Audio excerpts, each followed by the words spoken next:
Bonjour à tout le monde, bienvenue dans votre émission Entre nous. Ici nous disons la vérité et nous venons aussi corriger les faux pasteurs. Lorsque je vous dis que le problème de l'Afrique c'est un problème mental, beaucoup de chrétiens c'est le manque, la souffrance qui leur pousse à voir que si on est chrétien c'est parce qu'on a une voiture, si on est chrétien c'est parce qu'on a une maison. Triste, parce que même ces faux pasteurs se sont levés pour prêcher un évangile boiteux qui fait que les gens ne vont pas à l'église pour chercher Dieu, mais ils vont à l'église pour chercher les biens matériels. Alors pour commencer la vidéo d'aujourd'hui, je vous dis générique.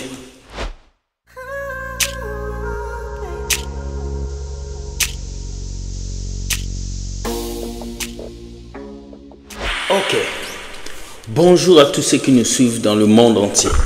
Je sais que vous êtes nombreux à nous partager vos vidéos et nous recevons vos vidéos de partout. Voilà pourquoi aujourd'hui je vous ai apporté 2 vidéos qui vont vous toucher, vous transformer et vous aider à comprendre que le problème de l'Afrique, ce n'est pas vraiment un problème de prière. Parce que si c'est la prière, nous prions beaucoup. Si c'est les jeunes, nous jeûnons beaucoup. Le problème de l'Afrique, c'est un problème de développement. Développement mental, physique et même développement côté action. Lorsqu'on fermera toutes ces églises et qu'on transformera ces églises en bibliothèques ou en salles pour méditation, beaucoup de chrétiens vont avancer et je vous assure que l'Afrique sera quelque chose d'extraordinaire. La première vidéo m'amène au Nigeria. Regardez la vidéo et je vais vous expliquer après. Regardez.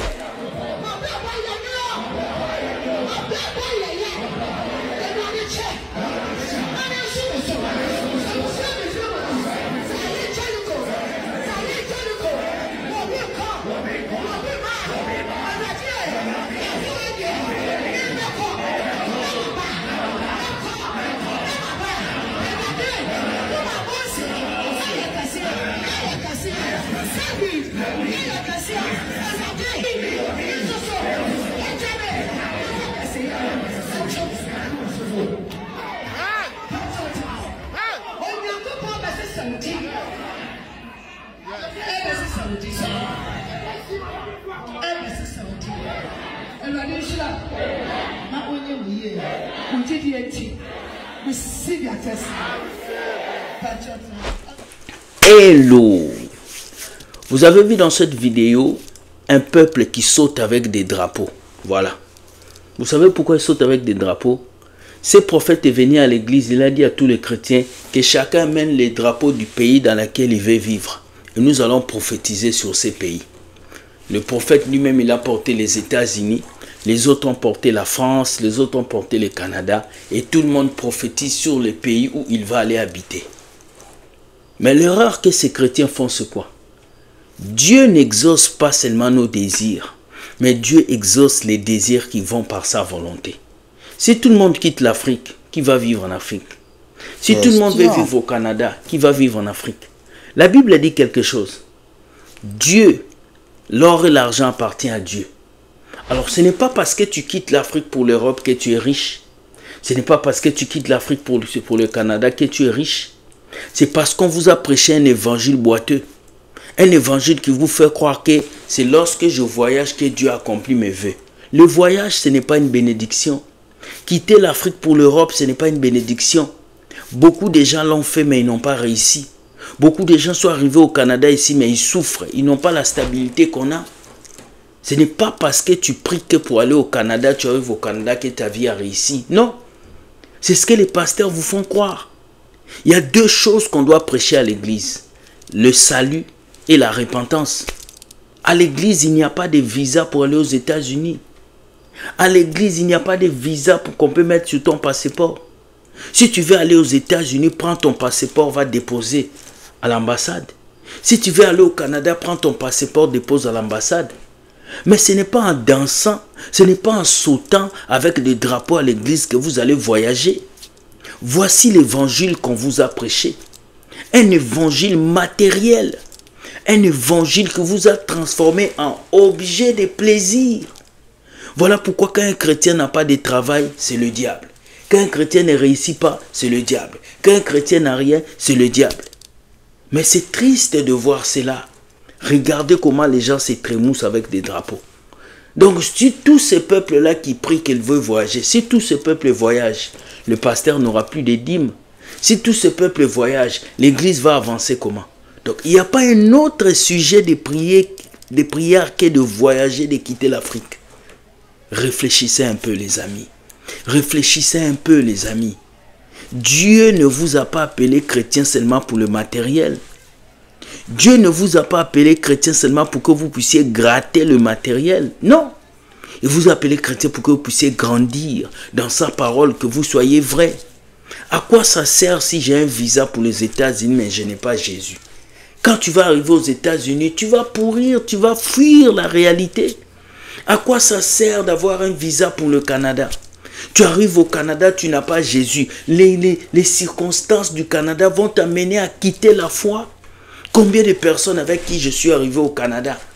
Ils sont arrivés au Canada 2 ans après, ils sont partis dans la poudre.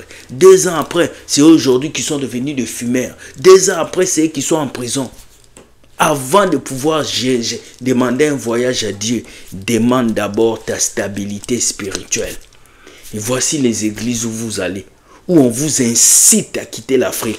On vous incite à vouloir quitter. Les gens pensent qu'en quittant l'Afrique, ils vont quitter la pauvreté. C'est faux. Il y a une autre pauvreté qui vous attend ici en Occident. Il y a des réalités qui vous attendent ici en Occident, où vos enfants vont vous régner, où les gens pour lesquels vous vous êtes battus vont dire « tu n'es plus mon père ». Est-ce que vous êtes prêts à ça? On appelle ça le choc émotionnel. Chrétien, ouvre tes yeux.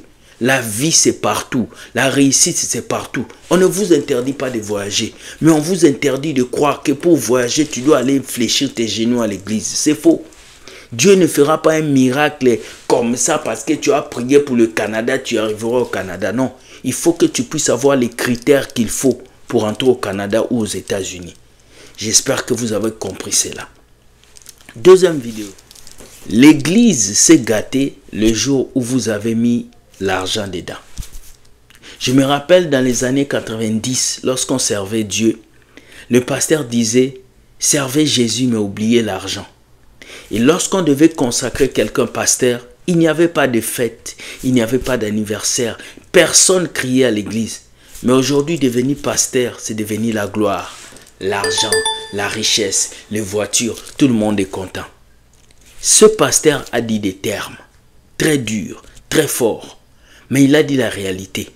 Jésus-Christ ne nous rend pas riches avec l'argent de ce monde. Jésus-Christ nous rend riches spirituellement. Quand il s'agit de l'argent de ce monde, on doit travailler pour l'avoir. Écoutez ce que ce pasteur va vous dire. Dans la Bible, tout ce qui est là, c'est pour le salut. Ce n'est pas pour l'argent, ce n'est pas pour le billet, ce n'est pas pour le mariage, c'est d'abord pour ton salut.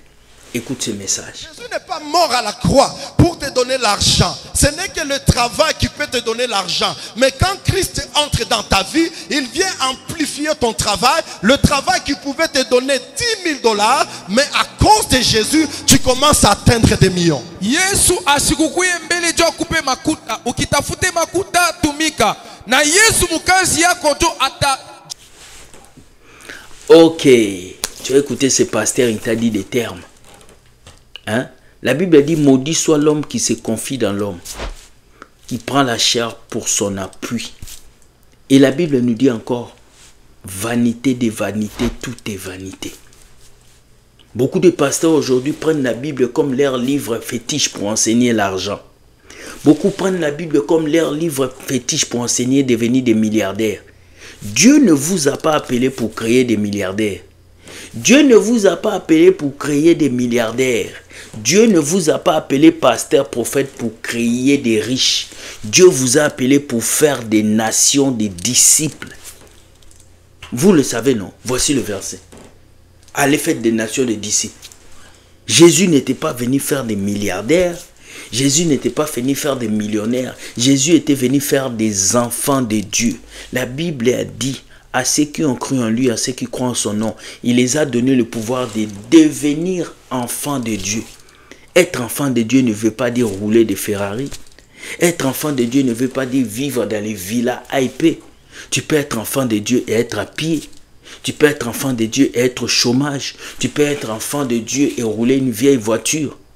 Ce n'est pas les choses matérielles qui déterminent ta chrétienté.